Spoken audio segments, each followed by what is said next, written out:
บ้านปิกจองปิกหอปิกเฮือนพักผ่อนกายาบางท่านตอนนี้ก็กำลังเลิกการเลิกงานบางท่านก็เนี่ยกินเนี่ยว่า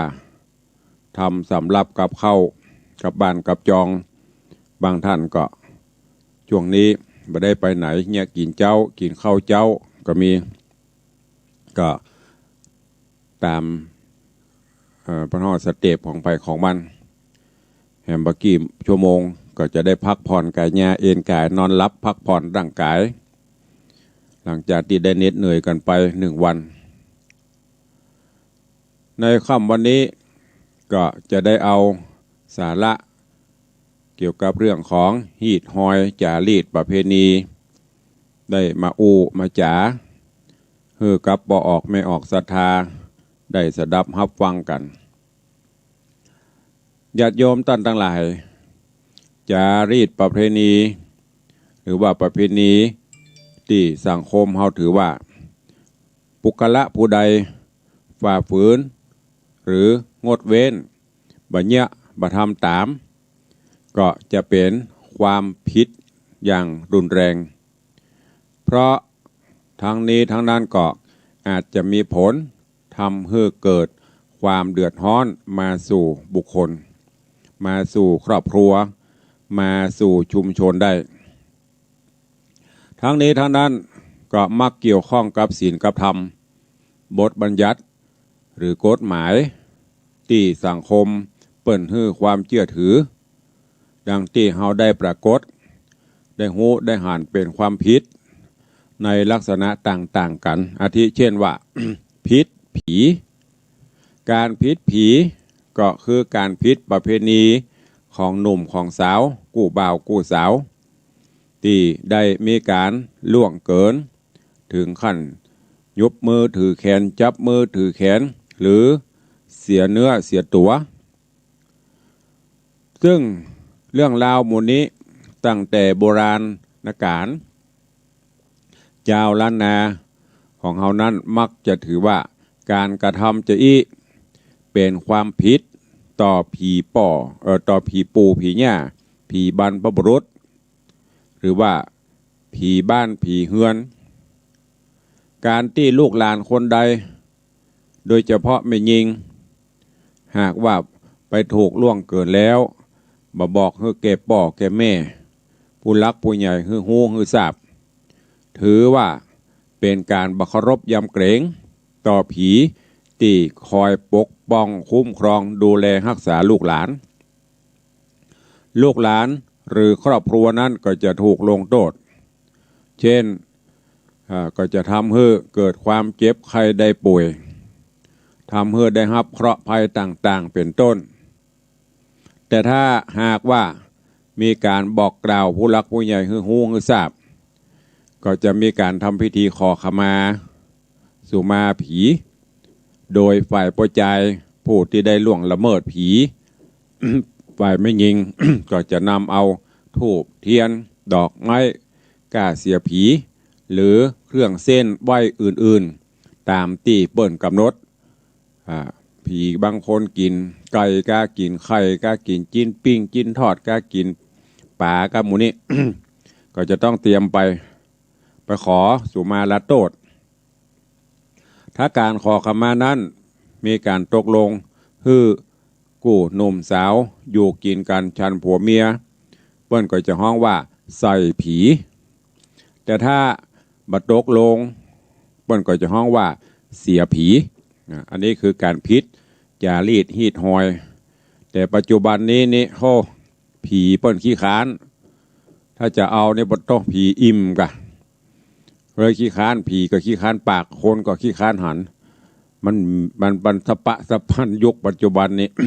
เนี่ยพวกเขาว่าพิษจารีตพิษประเพณีพิษฮีดพิษทำไปใครเนี้ยจะได้กันเนี้ย ไม่ยิงไปหาพ่อใจเดี๋ยวนะมันจะพ่อใจไปหาไม่ยิงมีส่วนน้อยที่ไม่ยิงจะมาหาพ่อใจมันพิษกันไปหมดล่ะพิษฮีดพิษจารีตประเพณีแม้มันก็ถึงมีเรื่องราวต่างๆเกิดขึ้นอันต่อมาพิษฮีด พิษจารีตพิษฮีตอันนี้คือการพิษจารีตจารีตก็หมายถึงการกระทำสิ่งที่ผิดแผกไปจากจารีตฮีตหอยเดิมที่เคยประพฤติปฏิบัติกันในหมู่บ้านในครอบครัวหรือในชุมชนเช่นการประกอบพิธีกรรมต่างๆที่เขาเคยทำการเลี้ยงผีเสื้อบ้านหรือผีหมู่บ้านอันนี้เป็นต้นปกติจะประกอบพิธีกันในช่วงปีใหม่เมืองช่วงสงกรานต์แต่อยู่ๆก็ปรับเปลี่ยนมาทำในเดือนอื่นอันนี้ถือว่าผิดฮีตที่เคยปฏิบัติมาหรือเครื่องเส้นไหว้ผีปูผีย่าเคยกำหนดกันไว้ว่าไก่ตวงหรือว่าเหล้าหายไก่กุ้งเหล้าขวนไก่ตวงก็อย่างแต่กลับมาเปลี่ยนเป็นเอาอันอื่นมาเลี้ยงปนเหีย เอามาม่ากะเอาขนมกะหรือว่าตามสะดวกอันนี้ถือว่าผิดฮีตเช่นกันการผิดฮีตนี้ถ้าเป็นการปฏิบัติต่อผีก็อาจจะทำให้ผีปูผีหญ้าผีบ้านผีเมืองบ่พอใจก็จะทำให้เกิดเหตุเพศภัยต่างๆขึ้นกับบุคคลหรือบ้านเมืองนั้นได้เนี่ยเกยเนี่ยจะได้ใบเนี่ยจะอั้นแม้กระทั่งอย่างฮีตประเภทนี้งานบ้านกลางงานศพงานซากงานอย่างนี้อย่างตู้ลุงเคยเน้นอยู่เสมอเนอะบ้านเฮาเคยเนี่ยจะได้บ้านเปิ้นเนี่ยจะได้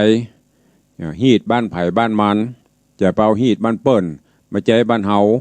จะเป่าฮีตบ้านเฮาไปใจบ้านเปิ้นอันนี้ว่าพิษจารีตฮีตหอยอย่างบ้านวังสิงคำเขาได้กำกันมีมาหลายงานล่ะโดยเฉพาะงานศพเนี่ยมีแต่นักปราชญ์นักปราชญ์นะไม่ใช่นักปราชญ์นะหูพ่องหูน้อยหูนักหูอย่างสปะบนปีนังไปเนี่ยบนห้องว่าพิษฮีตที่บ่เคยทำเอามาทำที่บ่เคยเนี่ยเอามาเนี่ยมันก็เลยปิ้นบ้านปิ้นเมืองไปเหี่ยอันนี้บอกพิษฮีตพิษครองหรือพิษกอง ฮีตกับกองนะพิษกองพิษครองหรือพิษกองซึ่งแบ่งออกเป็นครองโลกและก็ครองธรรมการกระทำที่พิษครองโลกเป็นการกระทำที่พิษระเบียบที่เจ้ามนุษย์โลกเปิ้นเนี่ยกันเช่นการเอาลูกสาวมาเป็นเมียการเอาลูกประจายมาเป็นผัว การเหยียบย่ำทำลายเพื่อนมนุษย์เดียวกันเป็นต้นอันนี้เพราะว่าพิษครองธรรมเอาลูกตัวเก่าเป็นผัวเอาลูกตัวเก่าเป็นเมีย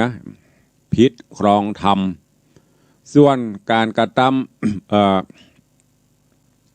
เป็นต้นว่าส่วนการกระทำการพิษอันนี้ครองโลกครองธรรมการครองธรรมเป็นการกระทำพิษศีลพิษธรรมพิษคำสั่งคำสอนขององค์สมเด็จพระสัมมาสัมพุทธเจ้าเช่นการฆ่าการเคี่ยนฆ่าทำร้ายคนอื่นการลักเล็กขโมยน้อยของคนอื่นการมีจุบ่ซื่อตรงต่อกู้ชีวิตการดูแลพ่อดูแลแม่หรือผู้มีพระคุณเป็นต้นอันนี้โดยเฉพาะเจ้าเหนือเขานี้ส่วนมากจะถือศาสนาพุทธหากมีการล่วงละเมิดต่อพระสงฆ์เช่นต่อว่าหรือทำร้ายใดถือเป็นการกระทำที่ผิดทำให้เกิดบาปใดอันนี้เพราะว่าผิดครองธรรมผิดครองโลกผิดครองธรรมผิดครองโลกครองธรรม ทีนี้ต่อมาผิดมาเรื่องผิดครูก็คือการที่บ่เคารพต่อครูบาอาจารย์ซึ่งเจ้าล้านนาเฮาแต่เดิมมานั่นบอกว่าจะศึกษาห้ำเฮียนวิชาใดๆก็ตามก็จะมีการขึ้นครูหรือไหว้ครูก่อนแม้กระทั่งอย่างเมื่อก่อนนักเรียนเขาเนี่ยตั้งแต่อนุบาลก็อย่างกันนี่วันเปิดเทอมแรก วันที่16เพิ่นจะเป็นวันครูปัญญาปาเจลาจาริยาโหนติเพิ่นว่าเพื่อเฮาบ่ได้เฮาเอาไปจาก60เฮายังจำได้อยู่บัดเดียวนี้มีละยิ่งถ้าเป็นจันสูงประสมยิ่งละอ่อนบ่ถือบ่ไหวมันก็เลยเป็นงูปลาไปมีครูบ่ไหวครูบ่ยกครูบาอาจารย์ และเมื่อได้วิชาติดตัวมาแล้วนำไปใช้ประโยชน์แล้วถือว่าควรมีการปูจาครูขึ้นครูไหว้ครูอย่างสม่ำเสมอโดยเฉพาะก่อนที่จะนำวิชาไปใช้เปิ้นก็จะทำพิธีไหว้ครูก่อนดังนั้นที่บ้านเฮือนคนสมัยก่อนเปิ้นจะมีการทำหิ้งปูจาไว้หากคนใดบ่มีความเคารพครูบาอาจารย์นอกจากจะเป็นผู้อกตัญญูแล้วผีครูอาจจะทำให้ได้รับความเจ็บไข้ได้ป่วยเสียสติหรือบ่มีความเจริญในชีวิตนี่เพราะว่าผิดครูอย่างก็เพราะว่าผีอย่างก็ครูจำได้ครับคล้ายครับคาแล้วลืมไปละครูผีเนี่ยฮืออย่างตาครูกระถาเนี่ยฮือหูอย่างนี้เดี๋ยวแต่ก่อนนะผิดครูผีครูกระถาอย่างเนี้ยจนมากจะเป็นตาฟาดตาฟางแต่ก่อนนะทีนี้พูดถึงเรื่องพิษป่าก็คือการกระทำที่บ่ควรเมื่อเข้าไปในป่าเช่นบดีปากบดีเด้อเข้าป่าด่าว่าป่าเขาทะเลกับผู้ร่วมเดินทางเป็นลางร้ายอย่างบางอย่างว่าเข้าป่าแล้วบางระบาดเสืออย่าเพิ่นว่าเข้าป่าไปถามหาเสือปากบดีนั่นนะเด้อก็อาจจะให้เกิดอาเพศแก่บุคคลและคณะที่เดินทางไปเช่นหลงป่ามีสัตว์ป่ามาเนี่ยให้หรือได้รับความเจ็บไข้ได้ป่วยเป็นต้นทั้งนี้ก็เชื่อกันว่าในป่ามีผีคือผีเจ้าป่าเจ้าเขาเปิ้นจะคอยดูแลสถานที่แห่งนั้นหากมีการละเมิดก็จะถูกผีป่าทำร้ายได้ผิดบ้านคำว่าผิดบ้านก็คือการล่วงละเมิดกฎของหมู่บ้านเช่นการไปตัดไม้ประจำหมู่บ้านที่เรียกว่าไม้สีบ้านหรือไม้น้ำบ้านถือเป็นการผิดบ้านก็จะทำให้สังคมหมู่บ้านเดือดร้อนหรือเกิดเพศภัยขึ้นกับหมู่บ้านเป็นต้นผิดเมืองก็คือการทำประพฤติผิดฮีดครองของเมืองบอกว่าจะเป็นผู้เป็นเจ้าเมืองเสนาอำมาตย์หรือ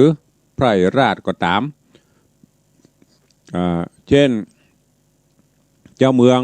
ตัดสินความโดยบ่มีการไต่สวนบ่ยุติธรรมเสนาอำมาตย์ฮับสินบนเป็นไส้ซึกการยุยงให้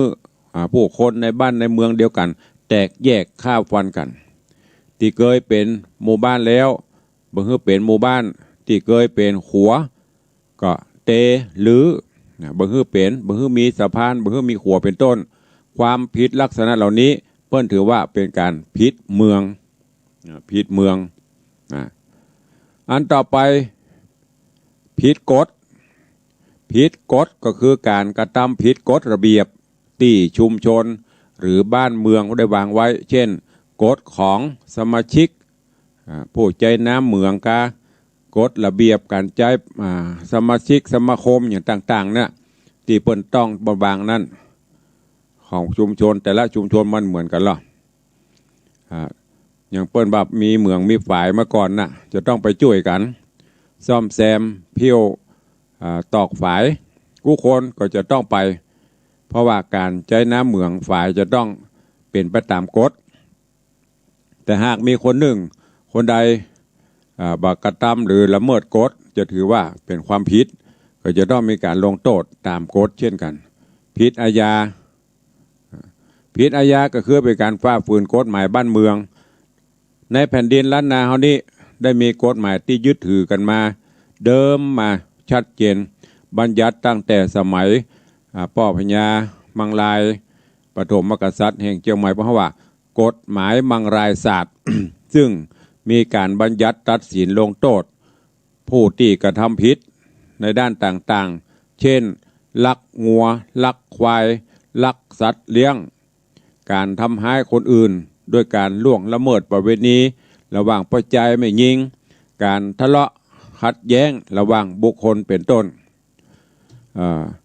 ประการหนึ่งในการกระทำความผิดต่างๆดังกล่าว นอกจากจะนำมาซึ่งความเดือดร้อนต่อบุคคลและชุมชนแล้วความผิดจากการกระทำล่วงละเมิดจารีตฮีดห้อยประเวณีที่กำหนดไว้นั้นโดยทั้งที่หูหรือบ่หูก็ตามก็เชื่อว่าจะนำมาซึ่งความเป็นอัปมงคลความบดีบงามความพินาศความทุกข์หรือกังวลต่างๆก็จะตัวมาซึ่งเรียกกันตัวมานั่นก็คือคืดซึ่งมี3สถานก็คือคืดตกตัวก็คือคืดตกต้องแก่บุคคลคนเดียวเนี่ยไปเนี่ยอันนั้นอันนี้การที่มันผิดฮีดต่างๆเนี่ยมันต้องคืดตกตัวคืดตกบ้านก็คือคืดติดต้องแก่บุคคลในครอบครัวหรือสถานที่นั้นๆผู้คนแล้วก็คืดตกเมืองก็คือคืดตกต้องแก่คนในบ้านในเมืองตึงมดเพราะฉะนั้นสิ่งเหล่านี้มีมาแต่โบราณปัจจุบันนี้เราก็ต้องยึดถืออยู่ถ้าบัญญัติตามพวกม้างฮีดม้างหอย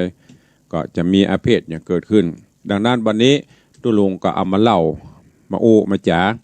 ซึ่งปัจจุบันนี้เขาจะหันว่าโอ้มันห่างเหินจากเก่าจากเดิมนักจารีตฮีดหอยต่างๆนับวันก็นับจะจืดจางนับวันก็นับจะหายไปเขาก็ต้องร่วมกันเนอะอันไหนที่มันเป็นสิ่งที่ดีที่งามก็จะไปละไปลืมก็ไปใจว่าเอาจนเปื้อลำไปเมื่อเก่าไปเดินแล้วไปก็ไปใจ ใหม่ก็เอาเก่าก็ไปละผสมประสานปนเปกันไปก็ฝากไว้กับบ่ออกไม่ออกศรัทธานาบุญเฮาทุกท่านเนอะในวันนี้ก็วันนี้รายเวลาด้วยรายการด้วยเวลาจำกัดก็นำสาระข้อคิดเรื่องราวฮีดพิษครองหรือว่าฮีดครองประเพณีมาอูมาจ๋าในรายการนาสาระสปะสปันฮือกับปออกไม่ออกศรัทธานาบุญทั้งหลายตัวเองก็ก่อนที่เราจะได้อู้ได้จ๋าทักทายหน้าใหม่วันนี้ก็ขอประชาสัมพันธ์ข่าวสารฮือกับปออกไม่ออกศรัทธานาบุญเนอะในวันที่7ที่จะถึงนี้วันอังคารที่7ก็เชิญทุกท่านเนอะร่วมพิธียกพระเกศโมลีหรือว่ากำเมืองเขาห้องจิกบุรีพระเจ้าเกศโมลีหลวงป่อพระเจ้าแสนแสว่องค์พระเจ้าแสนแสว่ที่วัดยังกวงตำบลหายาเฮาในฐานะแห่งตำแหน่งหนึ่งก็คือผู้รักษาการเจ้าอาวาสวัดยังกวงก็ขอน้อมเอิญเชิญชวนทุกท่านเนอะไปร่วมกันสืบสารสืบสร้างพระพุทธศาสนาเพื่อได้เจริญการกุ้งรุ่งเรืองเขาจะมีพิธียกพระเกศจิกบุรีพระเจ้าขึ้นสวมใส่องค์หลวงป่อพระเจ้าแสนแสว่ซึ่งตอนนี้ก็ได้อังคาจรัตนามาตั้งประดิษฐานที่วิหารหลังใหม่ที่วัดยังกวงเป็นที่เรียบร้อยก็จะมีพิธีในการขอขมาหลังจากที่เราได้นำปาองค์สารูปเปิ้ลไปบูรณะปฏิสังขรณ์ซ่อมแซมฮือพุทธลักษณะเปิ้ลสวยสดงดงามก็จะได้กราบได้ไหว้ไปก็ต้องขอกราบขอบพระคุณกับญาติโยมกับครูบาอาจารย์อันมีท่านเจ้าประเดชพระคุณหลวงป่อพระธรรมเสนาบดีองค์ประถมผู้สร้างผู้ริเริ่มยกวัดล้างขึ้นมาคือเป็นวัดมีพระสงฆ์หลวงป่อกับละบะทิ้งดูแลเอาใจใส่ทุกวัดโดยเฉพาะวัดยังกวงแห่งนี้ตัวนอกจากนั้นกราบขอบพระคุณท่านเจ้าอาจารย์พระครูธีระสุตพจน์ท่านเจ้าคณะตำบลสุเทพ เจ้าอาวาสวัดผาลาดร่วมกับท่านเจ้าตังท่านพระครูปลัดธีนวัฒน์ยนะสิทธิวัทีร่วมกับลูกศิษย์ลูกหาก็ได้ร่วมกันเป็นเจ้าภาพในการบูรณะปฏิสังขรณ์องค์พระเจ้าแสนแสว่สร้างวิหารในคราวครั้งนี้ตัวเอง ไปลืมเด้อวันที่7ก็จะมีพิธีแบบล้านนาเฮามีการแห่พระเกศ เข้าสู่วัดยังกวงแล้วก็จะมีพิธีบวงสรวงพิธีขอขมาพระสงฆ์เจริญพระพุทธมนต์สมโภชยกพระเกศขึ้นไว้บนพระเศียรหรือว่าบนหัวพระเจ้าถวายเครื่องทยทานก็เป็นเสร็จพิธี ก็ขอน้อมเชิญชวนทุกท่านตัวก็อย่างที่ได้บอกไปโดยภาระหน้าที่ที่ได้รับมอบหมายคือไปดูแลในตำแหน่งรักษาการเจ้าอาวาสก็ต้องเป็นภาระแห่งหนึ่งของการพระศาสนาช่วยกันดูแลในช่วงนี้ก็ได้มอบหมายคือทางท่านพระครูปลัดธินวัตรหรือตุปีฟลุกได้ดูแลฮือศีลฮือปอนแตนไปต่อมาก็ไปเป็นเตื้อเป็นว่างตะกี้ก็ลุกวัดพวกแต้มก็มาแวะมาถามเกี่ยวกับการจัดงานตัวแล้วก็วันพุธนี้เป็นวันพระวันศีลวันมหาอุโบสถศีลเดือน11ดับก็เชิญชวนทุกท่านเนอะฟังเทศน์ฟังธรรมในส่วนของคลื่น96เขานี้ก็มีตามปกติ ในการธรรมสวนะวันพระวันศีลในเวลาตั้งแต่ทุ่มเกิงถึง3 ทุ่มเป็นประจำในส่วนของวัดวังสิงคำร่วมกับทางสถานีวิทยุวัดฝ่ายหินคลื่น 104.50 ก็มีการแสดงพระธรรมเทศนาภาคบ่ายเช่นเดียวกัน โดยอัตมาภาพตุลุงเป็นผู้รับผิดชอบในการเป็นองค์แสดงองค์ธรรมกถึกตลอดพรรษาคือญาติโยมศรัทธาได้รับฟังกันจะลิงก์สัญญาณหรือว่าส่งสัญญาณทางวิทยุคลื่น 104 พุ่นเนอะทาง96นี่ก็เป็นไปตามปกติ ให้ฟังธรรมเมืองก็ไปทางปุ้นตั้งแต่บ่ายโมงถึงบ่าย3 โมง2 ชั่วโมงไหว้พระฮับนบธรรมมีการนำเจริญสมาธิภาวนาตามแบบเบ้าโบราณเหมือนเราไปวัดนั่นนะการนี้ก็ต้องอนุโมทนาขอบคุณเนอะญาติโยมที่ได้ร่วมถวายการเทศน์การธรรมทั้งในส่วนของคลื่น96 ที่เราจะได้นำปลาเอาจตุปัจจัยนี้ไปบูรณะอาคาร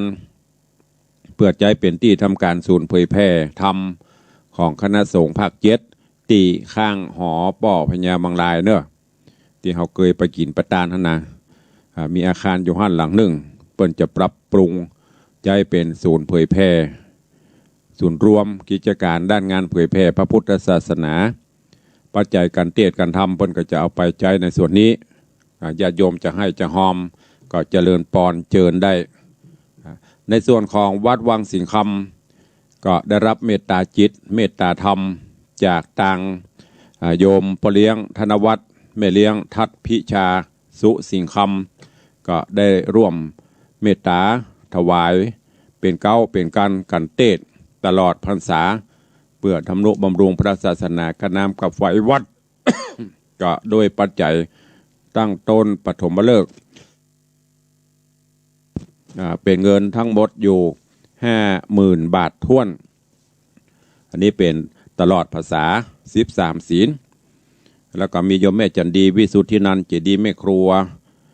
ร่วมมุทนาบุญตัวเองโยมแม่ปราณีพยัคฆ์ไคหพลหนองแต้นแม่อุ้ยมอนจันทร์ครับแม่อุ้ยมอนลอยสุดใจปุก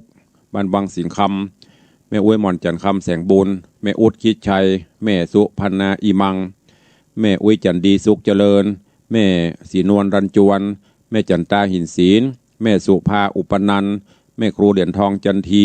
แม่ไข่แก้ววงคำแม่เรือนมูลปิยะจันทร์ป้าหมอวงสว่างแม่หมอพิมพันธ์การจนกมลคลินิกป้าหมอวงสันประคอยแล้วก็มีป้ออินเดชแม่เพนศรีคัตติรสโยมป้อสุวิทย์แม่สุนิรัตน์เขื่อนแก้วร้านหล่มใบบูลสังฆพันธ์แม่จันฟองละอแม่อุ้ยมอนจันยาสมุทรบ้านน้อยสันกะแปงโยมเด่นโยมรัตนาอุ่นแก้วบ้านน้อยสันกะแปงแม่แสงเอ้ยเตชะตาดอยซิวอันนี้ร่วมเป็นเจ้าภาพและนอกจากนั้นในวันเดือน12เพ็งที่จะถึงวันฮือเดือน12ออกค่ำวันที่21กันยาก็จะมีการเทศน์กันพิเศษ ในโอกาสเดือน12 เพ็งก็ได้รับเมตตาจากโยมปเลี้ยงธนวัฒน์แม่เลี้ยงทัดพิชาสุสิงคำก็เป็นเจ้าภาพเจ้ามลสถาแถม1 กันเป็นจำนวนเงินปัจจัย3,000 บาทแล้วก็มี ญาติโยมได้ให้ได้หอมเข้ามาที่เช่นแม่บุญชุมบุญพิมลแม่แฝกแม่อุดคิดชัยแม่อุ้ยหม่อนจันทร์คำแสงบุญพ่อขาวแม่คำสุขจุ่มพะวงแม่น้อยพันธุศีลแม่ประณีพยาไคหพลแม่อุ้ยวันศรีอินตะนางแลนี่จากเจียงไฮ้แล้วตะกี้ก็มีโยมแม่จันเพนคำโปธาร่วมโมทนาบุญ อย่าโยมแม่ประณีพยาไคหพลร่วมอนุโมทนามาของภายห้วยมคนเนอะย่อนจะย่ามตะกี้จำบ่ได้แล้วก็มีแม่อินจันบุญเรืองบ้านหนองแบนร่วมโมทนาบุญมาขอขอบคุณอนุโมทนาบุญด้วยเนอะเหลือเวลาแถมประมาณ4 นาทีในส่วนของ96เพราะเขามีเวลาปะกันถึง5:40ตอนนี้5:30 34 35ก็จะได้เปิดหน้าไม้อุจาขอขอบคุณกับโยมปเลี้ยงธนวัฒน์แม่เลี้ยงทัดพิชาแถมกำเนอะได้ร่วมเป็นเจ้าภาพ ในการสร้างห้องสุขาห้องปลดทุกข์ห้องน้ำห้องสุขาติอาคารชั้น3บนดาดฟ้าวันนี้ช่างก็ได้เข้ามาติดสุขภัณฑ์แต่ว่าปูกระเบื้องวันนี้ก็95%ละถ้าจะเสร็จอยู่กำลังติดกันถ้าอยู่ขอบคุณตัวบุญกุศลบุญตาลอุทิศบุญกุศลเฮ้อป่ออุ้ยหม่อนสิงคำแม่อุ้ยหม่อนสุใจแก้วแล้วก็ถวายตาลไว้ไปหน้าเนอะขอบคุณอนุโมทนาให้ฟังอยู่ที่ไหนตั้งใดจะอู้จะเอ่ยจะจากกับตุลุงเข้ามาได้เนอะ0817836540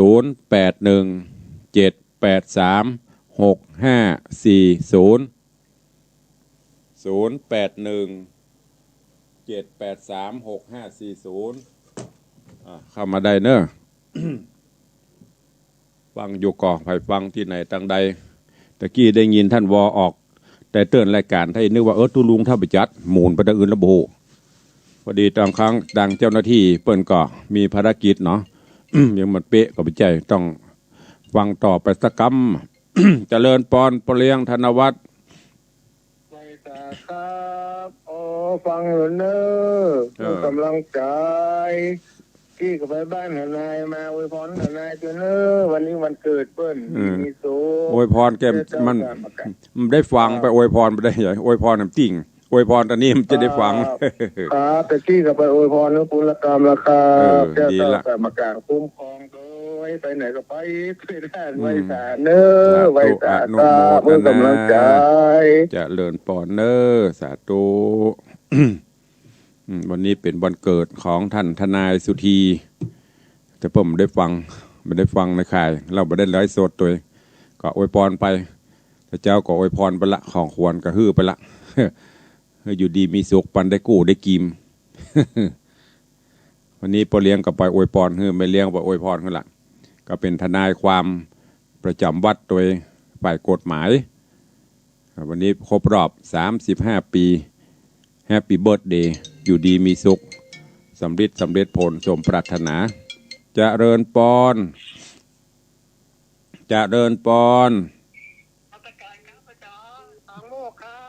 สาธุอนุโมทนาครับผมโอ้ย อากาศฝนจะตกแล้วดีนี่อากาศเย็นสบายครับอากาศเย็นครับแต่ว่าเมื่อคืนนี้ก็เอาเรื่องเหมือนกันหนาวตอนคืนหนาวก็ตอนโง่หนาวดูแลสุขภาพด้วยเนอะครับผม104นะครับสาธุอนุโมทนาครับครับท่านอาจารย์วัดป่าโมกเจียงดาวติดตามรับฟังอยู่กราบขอบพระคุณตัวเจริญปอนสายต่อไปกราบกรรมการอย่างกรรมการห้ามมวยกะการรัฐการนะคะว่าโยมอยู่ที่เมืองเลนค่ะขอเป็นกำลังใจให้ตุลุงเจ้าค่ะสาธุอนุโมทนาสาธุโยมจากเมืองเลนขอบคุณเนอะเป็นกำลังใจใครจะโอ้ตัวเข้ามาเนอะเวลาใกล้จะหมดละได้ขึ้น96ก็เดียวที่อยู่104ก็ไปต่อ104จนถึง6 โมงตอนนี้ สัญญาณยังอยู่เป็นยังมาทำวัดเตื้อก็ไปเรื่อยๆเปิดโอกาสให้ได้อู้ได้จ๋าประสานนำไม้ขายง่อมขายเหงายำค่ำยำแรงเมื่อสาระก็คือสาระเนาะแบ่งเวลาเป็นช่วงใจเวลาสะเลน้อยตักตายญาติโยมไผฟังอยู่ที่ไหนตั้งใดพ่องรู้สึกว่า FC แฟนรายการทางวิทยุของตุลุงรู้สึกว่าจะจำนวนสถิติลดลงจาก 100% ถ้าจะเหลือสัก 10% บอกว่าขึ้นไหน104ก็หาย96ก็หายก็โดยเหตุหนึ่งก็คืออยู่ด้วยกันมาเมินเนาะบางเตือปนก็อาจจะเบื่อละเพราะว่าตอนนี้ก็มีนักเทศขึ้นมานักนะตึงหนุ่มตึงแก่ตึงเท่าเสียงทองเสียงบะทองมีมานักของตุลุงได้กินเจือเข้าก็ถ้าจะอิ่มจะก่ายถ้าจะเบื่อได้ยินตึงวันขี้ค้านได้ยินละอิ่มโหก็เลยบ่ค่อยมีไผ่และส่วนมากก็จะเป็นเก่าๆนั่นน่ะหมู่เก่าๆ FC เก่าๆแฟนคลับเก่าๆเจริญปอน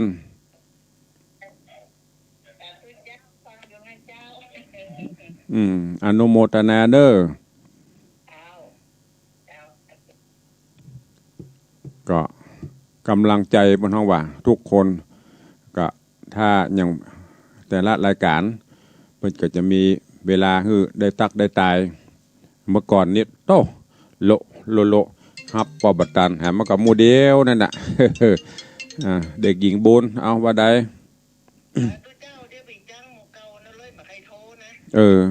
เปิ้นไปคนอื่นหมดแล้วหูเปิ้นเลอะ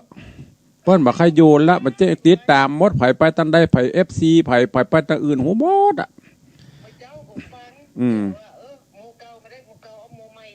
มันตื้มหมีไหมเฮ้ย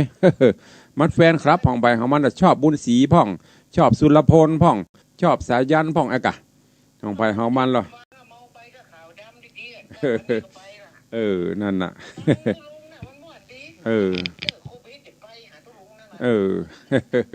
สาธุอนุโมทนาเด้อบุญรักษาสาธุเข้ามาใครจะอู้ตัวก็เข้ามาเด้อ104ก็มีอยู่ถ้า96ก็เดี๋ยวก็เปิ้นจะตัดสัญญาณเพราะจะต้องหลวงพ่อเปิ้นจะนำปลาญาติโยมศรัทธาทำวัดสวดมนต์ยามค่ำยามแรงของตุลุงคนนี้6 โมงป่ายปกติวันพุธวันพระวันศีลเด้อไผยังไม่ได้เตรียมดอกไม้ธูปเทียนก็เตรียมดอกไม้ธูปเทียนไว้เปิดที่ไปวัดไปวาเจริญปอน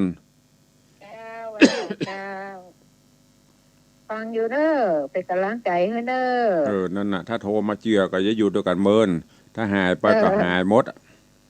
หายแล้วก็หายเลยเนาะหายก็หายเลยตุลุงเหมือนเปิ้นนะตุลุงว่าหายก็คือหายลาก็คือลาไม่ต้องมาขอถ้าว่าจะไปเนื้อลาเนื้อโป๊ะจบเลยนี่คือตุลุงในวังนะมันจะอ่อยเหมือนเปิ้นนะให้จะไปก็ไปเลยต้องเด็ดขาดนั่นแหละนี่คือตุลุงเนี่ยอู้บ่ม่วนตัวนะเพิ่นบ่ชอบเพิ่นชอบม่วนๆจ๊ะจ๋าอันนี้มันจ๊ะ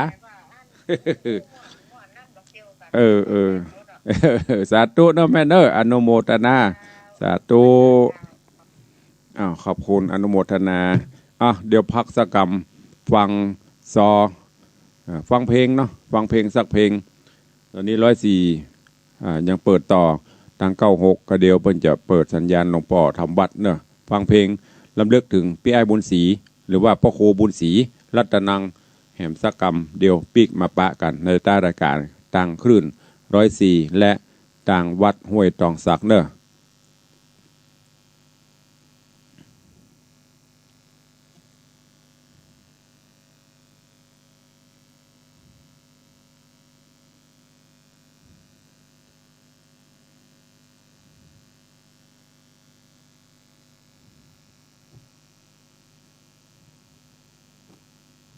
มันยังบ่มีเสียง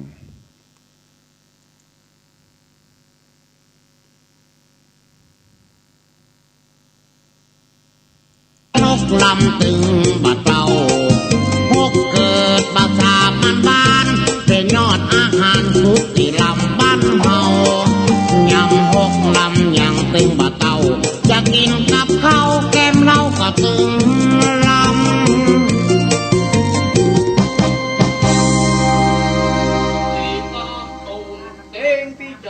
เพลงนี้ก็พักมา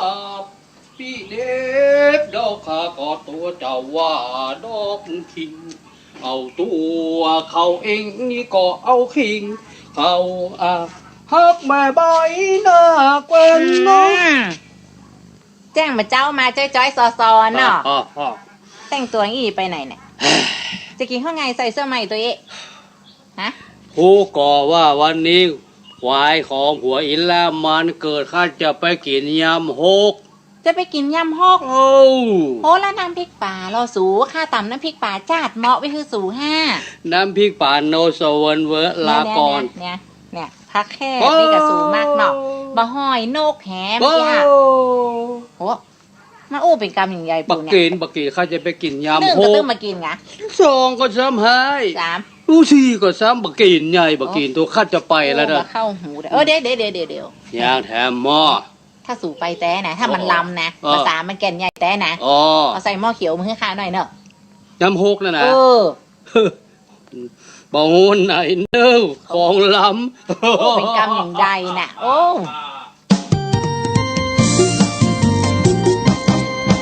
พ่อเมียมาเกี่ยวบ้านลูกเคย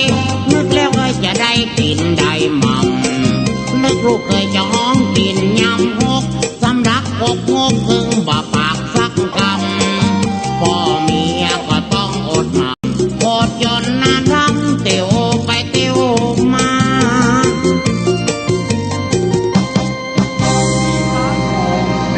พิชาซ้อมเพลงว่ามาน้องเน็บ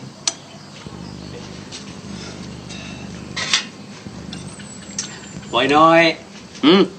นี่อย่างน่ะ เข้า เข้ากะ โอ้แม่เอ๊ะมากมากอ่ะแต่ยังพอตัวกี่ข้าวอ่ะมันน้อย ยำหกถ้าจะลำจ้ะฮะ แล้วมั้ง ไว้หน่อยเฮ้ห้องอีโป้สกรรมกะ เขาอย่ามองละป่ะมันน้อย เวโนห้องสกรรมกา ห้องยำยิ้มบ่ โอ้ยตาบ่ห้องแต่กันเด็ก เขาอย่าไปยิ้มบ่ เกินไปไหนก่อน บ่เอ็มก็บ่เอ็มก็บ่าเฮ้อจำไว้เนอะวันศีลเดินไปมันบ่จะมีวันเดียวนะเฮ้อไอ้ลูกตายเฮ้อบ่ได้กินหกมันบ่จะตายแล้วบ่า พอเพื่อกัน พี่ก็บ่าเฮ้อ คือน้อยอย่าไปยิ้ม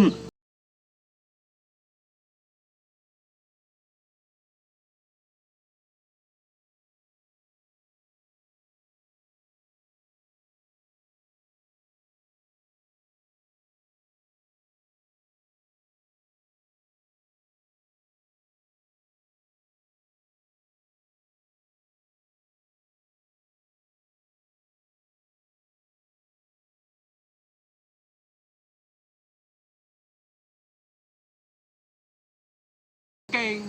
ยกปืนขึ้นเลงมาหันกาเก่งกับฟานมอบ โอ้สู เหรอฮะ ไอ้ยังได้รักเหลือไอ้ยังเนี่ย จีนฝาน จีนฟาน เออ อันมาตามนั่นเลยน้ำพริกนี่นะ กว้างไปเลย กว้างไปเลยนี่เนาะ ลาบ มา กำสีหน้าไปด้วย แม่โอ้สู เออ ตูยังมาโจกดีแต่มา โอ้ วันนี้ วันนี้โจกดีกินลาบหวานเลย ลาบสู เฮ้ย เนี่ยอัน ฮะ ลาบหนักๆเด้อสุยไปลาบหน่อย เป็นยังไงฮะ ก็เดี๋ยวข้าอยากได้ไปห้องอีกหน่อยกับผัวมันแม่เอียกะ รอก็ลองอ่ะกาลองไปห้องมันมาดะกาเฮ้อ แม่หกยังใดน่ะ ถ้ายังจำมาแล้วบ่หายนี่จะบอกเนี่ยเนาะ ไม่หยัง เมื่อยำหกเขาแล้วนะเฮ้อ มันก็เป็นลูกเฮาเราสู บาลูกบาเลิกอันยังสักอย่างนะลองอะกะเราไปห้องมันมาก็ขอผูกหูก็ ปู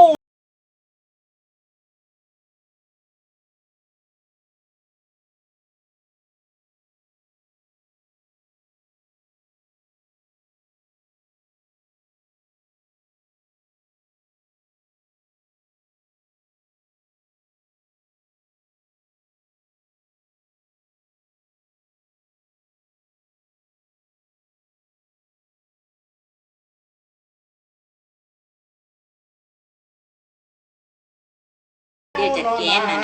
มันลำลาบหวาน นิ้วนอกๆเลยสูได้ อืม นักแกพวกเลย ปอกปอก เออถวยน้อย ป้อนข้าวครับ ที่เข้าก็ ป้อนข้าวก็หยังป้อนข้าวหยัง ลาบฟานนี่ ลำก็ปอก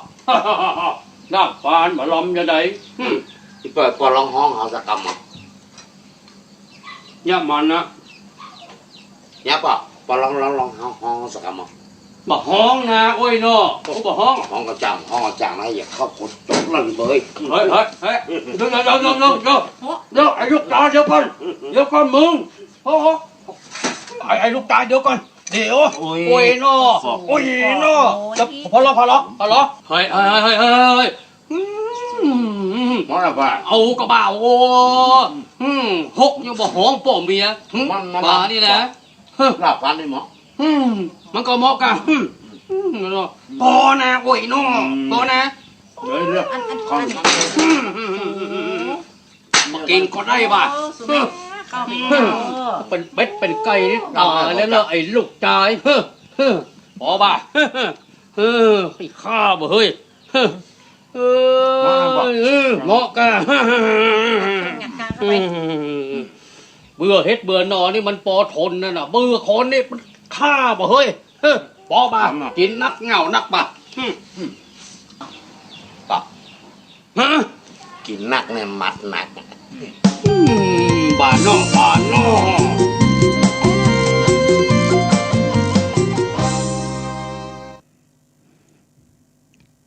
ก็ฟังเพลงคลายเครียดคลายง่อมคลายเหงาไปเข้าสู่ช่วงใต้รายการ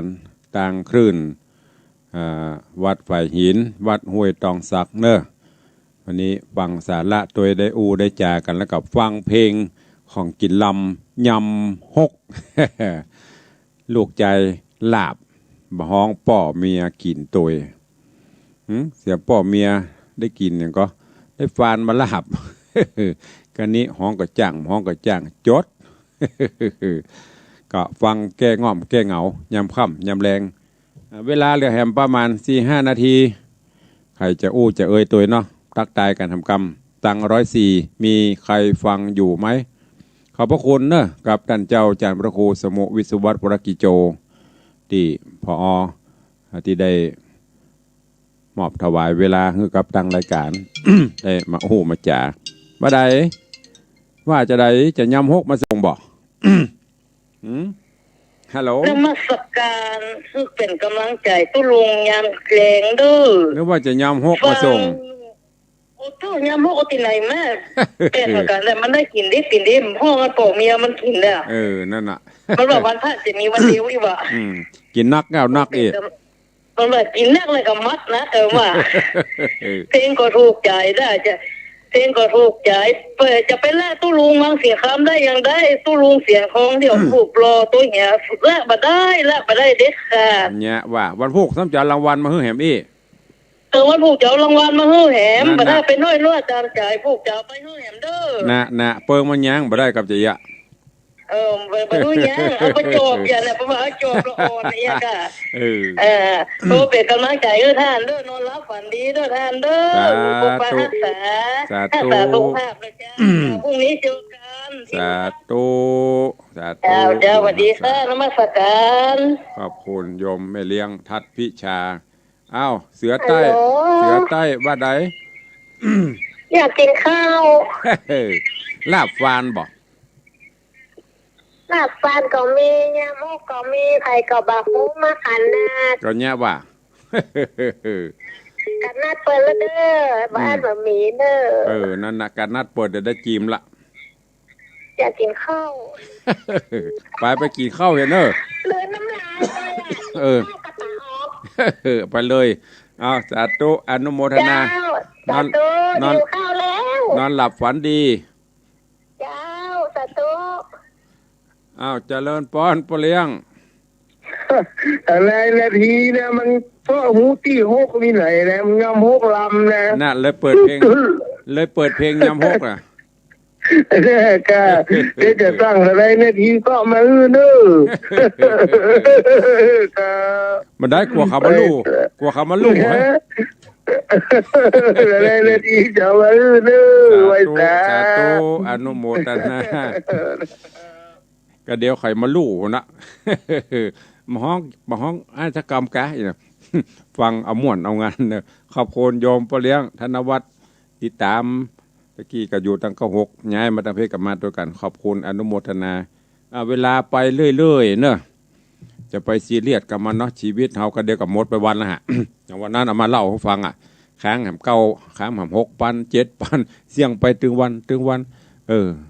สร้างกุศลคุณงามความดีปั่มเปงปรมีไปแต่มีหน้าพอหน้าบหันเนาะกินไปตานไปฟังเพลงไปกับม่วนไปสืบบนห้องอย่างก็เพิ่มชีวิตชีวาอันพูดอันของท่านพระโคปรัตนงนั้นลุงใจป๋อม อันนี้ลุงใจจริงให้บุญศรีจริงตอนนี้ก็เหลือแต่เสียงเพลงเนี่ยจะขึ้นฮอดขึ้นเติงหาก็ยังไม่จากไปนั่นนะยังไปโคนนี้ก็ฟังพ่องอันนี้พระห้องว่าเพื่อจะหูเมื่อของนั้นมันแตกมันบ้างไปก็ฟังเอาม่วนเดี๋ยวเวลาแหมน้อยเดียวเด้อใครจะอู้ตัวลง08178365540รายการวันนี้ตอนเย็นบัดไลฟ์สดเนอะตุลุงจะไลฟ์เฉพาะเมื่อเจ้ากับวันศีลวันพระถ้าไลฟ์ตลอดนี่มันต้องมานุ่งแต่งองค์ทรงเครื่องต้องทะลงสปะนั่งก็ต้องหนิมผิว อันนี้ยังแขวนหน่อย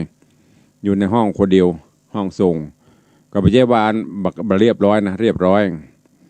แต่ว่ามันเฮาอากับกิริยาบางเตื้อยังจะเตื้อจะกระแอมกับไอกับปิดไม้ตันอยู่แต่ถ้าเป็นไลฟ์สดนี่ไม่ได้ออกไปหมด ก็เลยบัไลฟ์เตื้อไลฟ์เฉพาะไม่เจ้ามีไหมเอ่ยใครจะอู้โตยตุลุงแม่ปานีให้ไปกินข้าววะล่ะ ฟังเพลงยำ6ใครอยากกินข้าวกับป่าออกร้อนมันหมูจักเนื้อป่าออกนี่นะออกป่าแอบป่าน่ะหมูจักกำเมียงทั้งนั้นนี่ ออกป่าแต่วิธีทำตุลุงโมโหนะฮงว่าออกป่าแอบป่า ป่าปิ้งจะเป็นคนเท่าป่าปิ้ง มีไหมใครจะอู้ตัวเข้ามา ถ้าบ่มีก็จะได้รวดล่ำลาได้รายการฟังซอ ฟังซอก็เดี๋ยวตุลุงก็ได้ไปอาบน้ำอาบท่าส่งน้ำส่งท่าเตรียมทำวัดสวดมนต์ต่อฟังซอเจิญวิญญาณเดือน12 เปงเพื่อจะได้ขึ้นตึงขึ้นฮอดหาอีป่อยแม่เนอรวดล่ำรวดลากันเนอบุญรักษาอยู่ดีมีสุขนอนหลับฝันดีราตรีสวัสดิ์ฟังไปจนหมดเวลา6 โมงเนอะเหลือเวลาประมาณ4 นาทีขออนุโมทนาจัตตาโลธรรมวัฏันติอายุวันโนสุขังปะลัง